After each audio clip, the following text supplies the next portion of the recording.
অনুরাগের ছোঁয়া ধারাবাহিকের আজকের পর্বে দেখা যায় সোনা আর রুটি বাড়ি থেকে বেরিয়ে যেতে চাইলে সূর্য রুটিকে বলে, শোনো রুটি, আমরা তোমার মা বাবাকে চিনি না।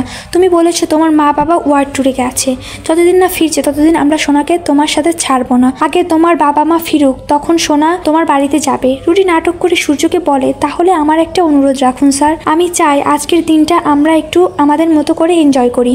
আমি একটা রিসর্ট বুক করেছি আর সেখানে আমি সোনাকে নিয়ে আজকের দিনটা কাটাতে চাই। দীপা আপত্তি জানালেও সূর্য সোনা আর রুটির রিসোর্টে যাওয়ার আপত্তি জানায় না। সোনা আর রুটিকে রিসোর্টে যেতে বলে। দীপা এটা কোনোভাবেই মানতে পারে না, বরং দীপা এটা বুঝতে পারে যে সূর্য অনুমতি দিয়ে কাজটা ঠিক করলো না।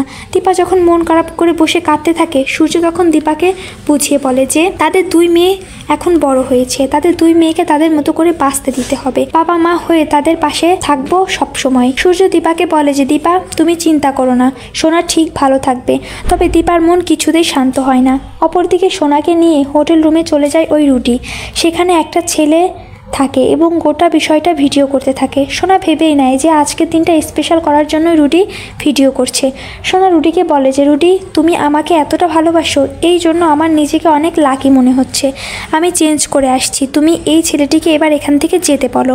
সোনা যখন চেঞ্জ করতে যায়, রুটি তখন ওই ছেলেটির চোখ বেঁধে দেয় এবং ছেলেটিকে বলে যে তাদের স্পেশাল মুহূর্তগুলো ভিডিও করতে।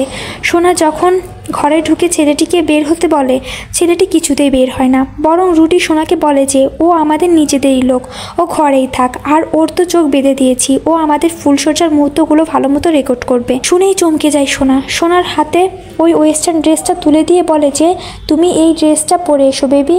তবে সোনা কিছুতেই ওই ড্রেসটা পরতে চায় না। সে রুটির উদ্দেশ্য বুঝতে পারে। রুটি যখন ওই ছেলেটিকে বের করে দিয়ে নিজেই সব কিছু ভিডিও করতে চায়, সোনা চেঞ্জ করতে বলে, ঠিক তখনই রুটির মাথায় আঘাত করে সোনা বেরিয়ে যায়। অন্যদিকে দেখা যায় যে রূপা বারান্দায় দাঁড়িয়ে থাকে, কৃষ্ণ সেখানে আসে। তবে রূপা কৃষ্ণকে সেখান থেকে চলে যেতে বলে। মাঝরাতে দীপা যখন ড্রয়িং রুমে বসে থাকে, স্বপ্ন দেখে যে সোনার গলা কেউ পেঁচিয়ে দিয়েছে এবং রুটি সোনাকে মেরে ফেলার চেষ্টা করছে। বেশ ভয় পেয়ে যায় দীপা এবং বুঝতে পারে সোনা বিপদে আছে।